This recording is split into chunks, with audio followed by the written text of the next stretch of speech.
عقل ہے، نمبر 2 احسان ہے۔ احسان کا معنی ہوتا ہے کسی کام کو اچھا کرنا۔ وَبِالْوَالِدَيْنِ إِحْسَانًا، والدین کے ساتھ اچھائی کرو۔ اچھائی اخلاق کے اندر بھی ہوتی ہے، اچھائی عبادات کے اندر بھی ہوتی ہے، اچھائی معاملات کے اندر بھی ہوتی ہے۔ یوں نہ سمجھ آئے تو میں تمہیں حدیث جبریل سے بات سمجھانے لگا ہوں۔ حدیث جبریل تو لمبی ہے، بات احسان کی کرنی ہے۔ جبریل علیہ السلام انسانی شکل میں آئے، صحابہ کرام بھی بیٹھے تھے۔ معلوم ہوتا تھا کہ یہ بڑے دور سے آیا ہے، لیکن صحابہ کہتے ہیں اس بندے کے چہرے پر کوئی تھکاوٹ کے، سفر کے اثرات نہیں تھے۔ اور یہ بندہ آ کر حضور پاک صلی اللہ علیہ وسلم کے گھٹنوں سے گھٹنے ملائے، زانوں سے زانے ملائی، اللہ کے نبی کے گھٹنے مبارک پہ اپنے ہاتھ رکھ کر قریب ہو کے بیٹھ گیا۔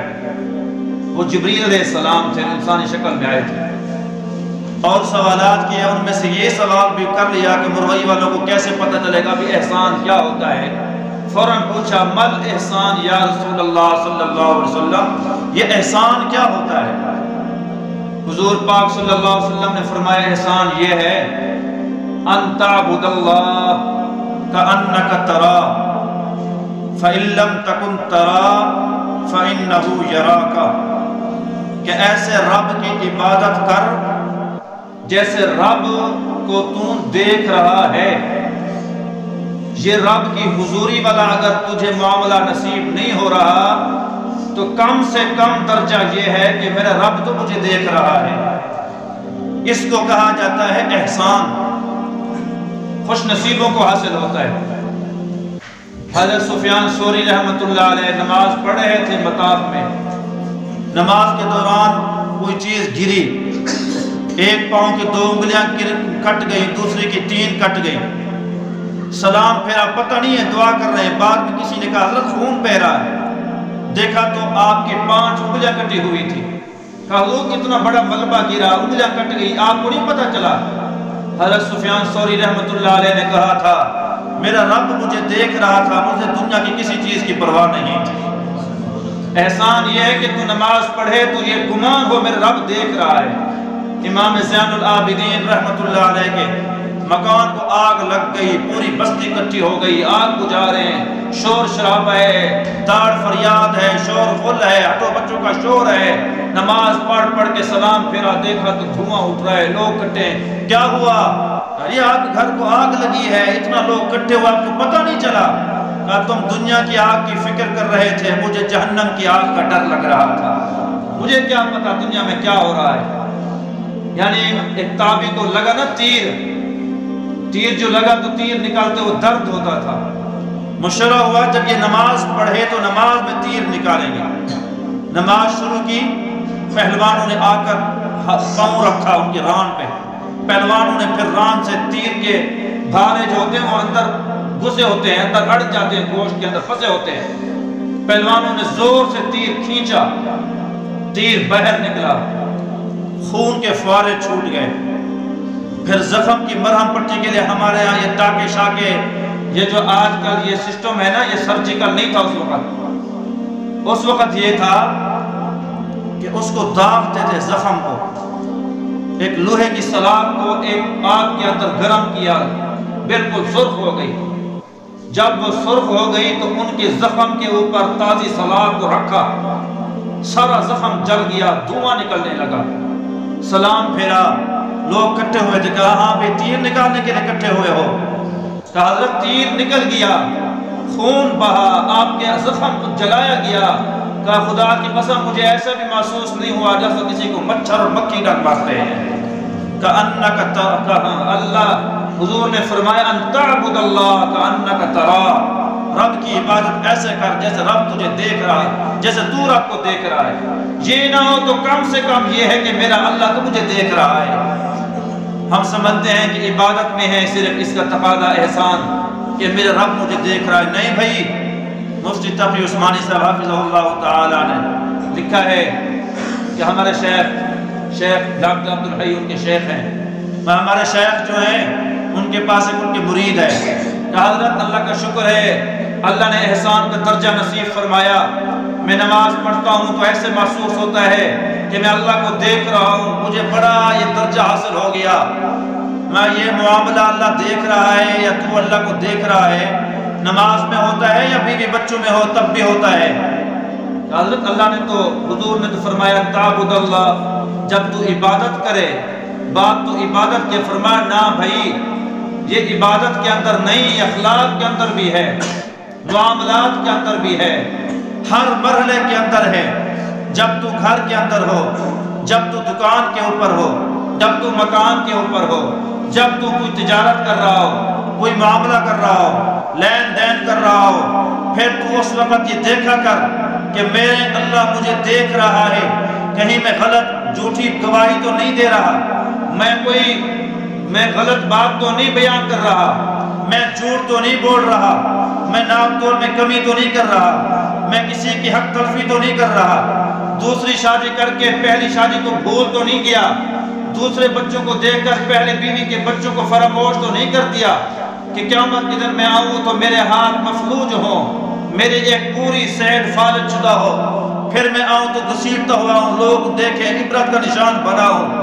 جو لوگ دو شادیاں کرتے ہیں شوق ہوتا ہے، تین شادیاں کرتے ہیں، دوسری شادی آئی تو پہلی بھول گئی، پہلی کے حقوق تلف ہو گئے، 10 دن 20 دن مہینہ سال پرواہ نہیں ہے کہ پہلی بیوی کی۔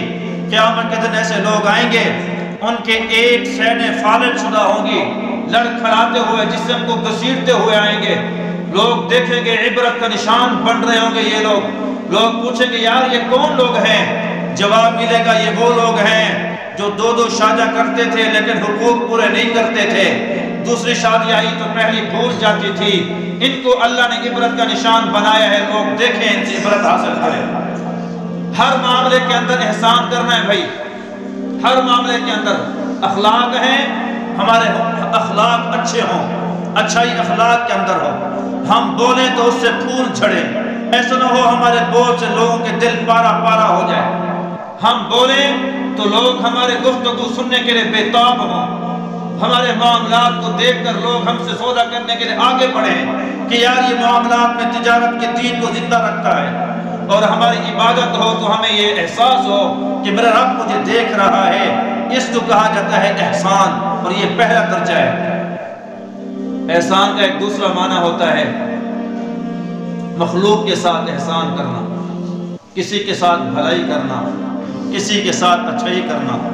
نبی پاک صلی اللہ تعالی علیہ وسلم نے فرمایا صل من قطعک، جو جوڑ توڑے تیرے ساتھ اس کے ساتھ جوڑ، وَأَحْسِنْ عَلَى مَنْ أَسَاكَ، احسن احسان سے اس کے ساتھ اچھائی کر جو تیرے ساتھ برائی کرے، یہ ہے احسان۔ کہتے جی اس کی مولوی صاحب نہیں پتا آپ کو فلانا کیسا ہے، تو اپنے ذات کی بات کر تو کیسا ہے۔ بھائیو جو برائی کرے اس کے ساتھ اچھائی کرنا، یہ ہوتا ہے احسان، یہ ہوتا ہے اسلام۔ میرے پاک پیغمبر صلی اللہ علیہ وسلم نے ہمیں لوگوں کے ساتھ احسان کرنے کا حکم فرمایا، لوگوں کے ساتھ اچھائی کا حکم فرمایا۔ بارہا میں سنایا کرتا ہوں، نبی پاک صلی اللہ تعالی علیہ وسلم تشریف لائے، دوپہر کا عین گرمی کا موسم تھا، دوپہر کا ٹائم تھا، اللہ کے نبی کی عادت مبارک تھی کہ حضور آتے دوپہر کو آرام کرتے تھے۔ آپ صلی اللہ علیہ وسلم تشریف لائے، سیدہ کائنات سیدہ اما عائشہ صدیقہ طاہرہ طیبہ رضی اللہ تعالی عنہ دیکھ رہی تھی کہ حضور جا رہے ہیں، پیچھے پیچھے ہولی کی جاؤں گی، حضور سوئیں گے، حضور کو پنکھا کروں گی۔ آئی تو کیا دیکھا کہ پیغمبر کھڑے ہیں، پیغمبر کے ہاتھ میں ہاتھ والا پنکھا ہے، پیغمبر کی چارپائی پہ حضور کی نوکرانی سو رہی ہے، جس کو دنیا سیدہ بریرہ رضی اللہ تعالی عنہ کے نام سے جانتی ہے۔ سیدہ بریرہ سوئی ہوئی ہے، حضور کی چھت یہ عارضی نہیں تھی، حجرہ اتنا چھوٹا کہ حضور سجدے میں جاتے اما عائشہ اپنی ٹانگیں سمیٹ لیتی، حضور کھڑے ہوتے آپ اپنی ٹانگیں سیدھی کر لیتی، دو بندوں کی پورے سونے کی جگہ نہیں، اتنا تنگ حجرہ تھا۔ چھت ایسی کہ اوپر کھجور کی چھالیں، سورج کی روشنی اندر سے کراس ہو رہی ہے، اور وہ لاٹیں اور کرنیں سورج کی سیدہ بریرہ کی آنکھوں پہ اور چہرے پر پڑ رہی ہیں، جس کی وجہ سے چہرے پہ پسینہ ہے۔ پیغمبر کے ہاتھ میں پنکھا ہے، پاک پیغمبر اپنی خادمہ کو پنکھا کر رہا ہے۔ پاک پیغمبر کی بیوی رونے لگی، کہا محبوب آپ مخدوم کائنات ہیں، یہ ہماری خادمہ ہے، پنکھا کرنا تھا مجھے بلا لیا ہوتا، میں پنکھا کر لیتی۔ فرمایا نا عائشہ میں روز آتا ہوں، تھکا ہوا ہوتا ہوں، یوں آ کر سو جاتا ہوں، سورج کی کرنیں چھت کو پاس کر کے میرے چہرے پہ پڑتی ہیں، یوں مجھے روز پسینہ آتا ہے۔ یہی بریرہ ہوتی ہے جس کے ہاتھ میں پنکھا ہوتا ہے، روز مجھے پنکھا کرتی ہے۔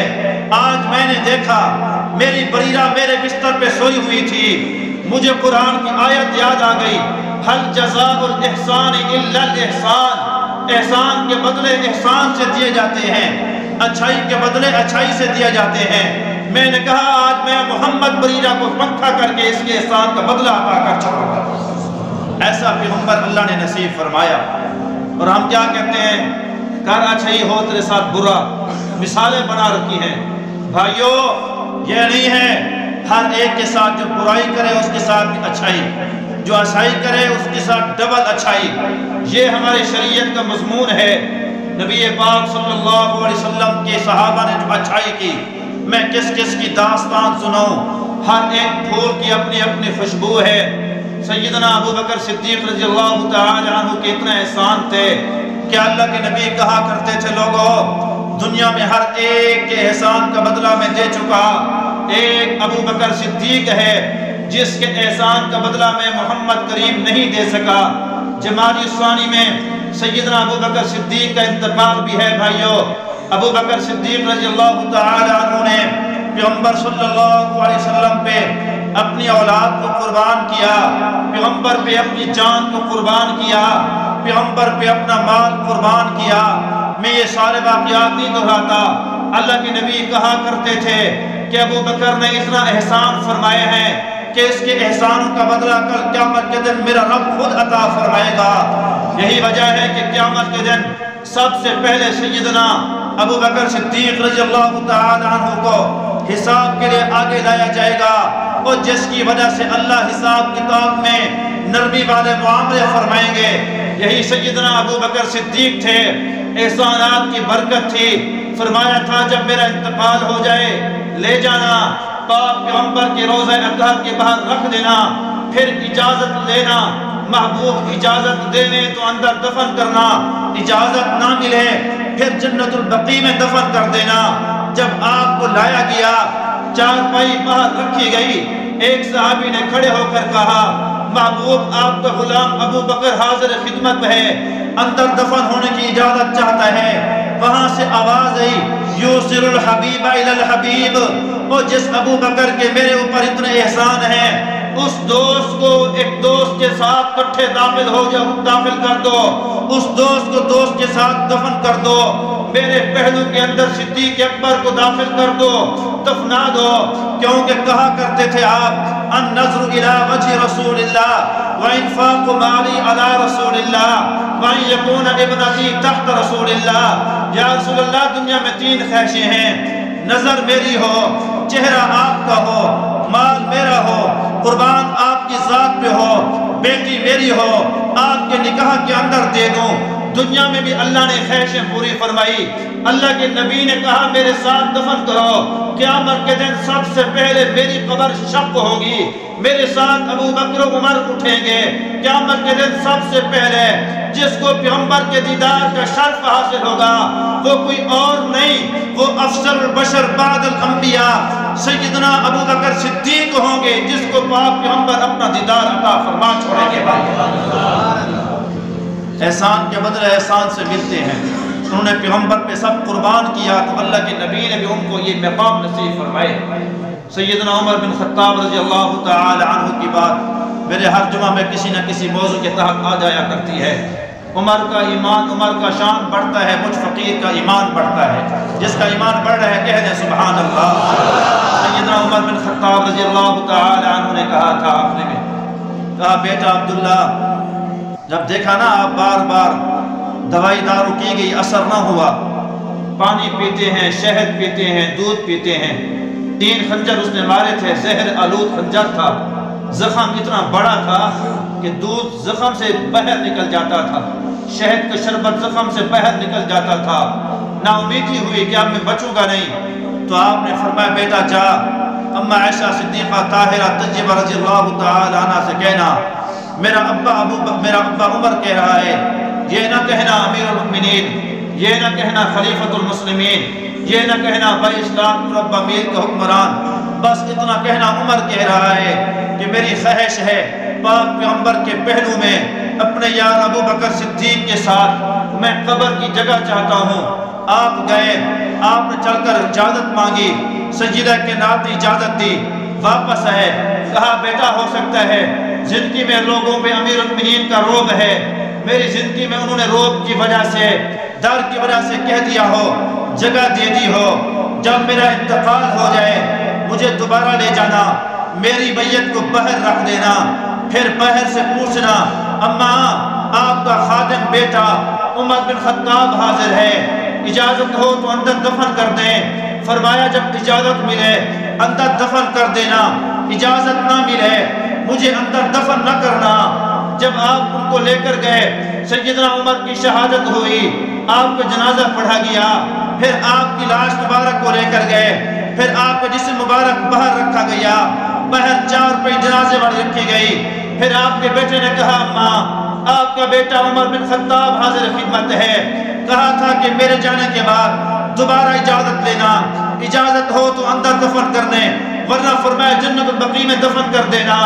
میری ماں رو پڑی، کہا بیٹا امیر المؤمنین کے بعد ٹھیک ہے، یہ جگہ میں نے اپنے لیے پسند کی تھی، پاک پیغمبر کے پہلو میں میری خواہش تھی کہ ادھر سے میرا ابا مدفون ہو، ادھر سے پاک پیغمبر مدفون ہو، کل قیامت کے دن ہر عورت اپنے خامن کا ہاتھ پکڑ کے جائے گی، پاک پیغمبر کی بیوی اما عائشہ کا کیا مقام ہوگا، اور جن کی انگلی پاک پیغمبر کے ہاتھ میں ہوگی، جنہوں نے سیدہ فاطمہ کو کہا تھا فاطمہ میری بیٹی جنت کے اندر تو بھی جائے گی، جنت کے اندر میں بھی جاؤں گی، فرق اتنا ہوگا تیرا ہاتھ علی کے ہاتھ میں ہوگا، میرا ہاتھ نبی کے ہاتھ میں ہوگا۔ کہا میرا دل چاہتا تھا حضور کے ساتھ دفن ہو جاؤں، لیکن عمر کا ایک احسان یاد آ گیا، جب میرے اوپر منافقوں نے تہمت لگائی تھی، حضور نے ایک صحابی سے مشورہ لیا تھا، علی المرتضیٰ شیر خدا جسے کہہ رہے تھے حضور آپ پریشان نہ ہوں، دنیا میں حسین عورتیں بہت ہیں، اللہ آپ کو اور نکاح کی اجازت مرحمت فرمائیں گے، آپ کسی اور عورت سے نکاح کر لینا، پریشان ہونے کی بات نہیں ہے۔ جب پیغمبر نے عمر سے پوچھا تھا، سیدنا عمر بن خطاب نے کہا تھا محبوب یہ مجھے بتائیں آپ نے عائشہ سے نکاح اپنی مرضی سے کیا ہے یا اللہ کی مرضی سے کیا ہے؟ کہا عمر کیسی بات کرتے ہو، جبریل ایک ریشمی کپڑے کے اندر میرے پاس تصویر لے کے آیا تھا، وہ کسی اور کی تصویر نہیں تھی، وہ میری بیوی سیدہ عائشہ کی تصویر تھی۔ کہا اللہ کے نبی اللہ نے آپ کے لیے عائشہ کا رشتہ آسمانوں پہ پسند کر لیا ہے، اللہ نے آپ کی بیوی آسمانوں پہ اس کو بنا دیا ہے۔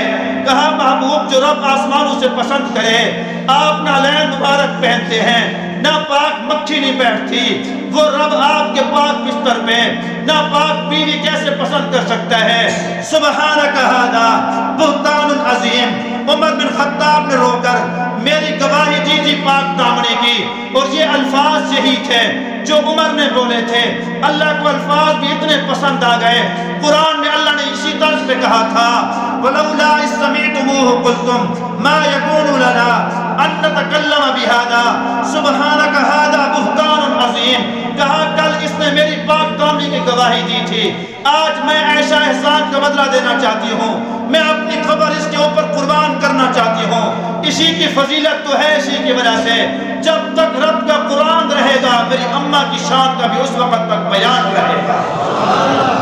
اونچا کہہ دیں سبحان اللہ، صدیقہ کے بیٹے کہہ دیں سبحان اللہ، صدیق کے چاہنے والے کہہ دیں سبحان اللہ۔ بھائیو حل جزاء الاحسان الا الاحسان، مل احسان وَأَحْسِن كَمَا أَحْسَنَ اللَّهُ إِلَيْكَ إِنَّا كَذَلِكَ نَجْزِي الْمُحْسِنِينَ إِنَّ اللَّهَ لَمَعَ الْمُحْسِنِينَ۔ یہ قرآن میں یہ سارے احسان کرنے والوں کے بارے میں اتنی ساری آیات اللہ تبارک و تعالیٰ نازل فرمائی ہے۔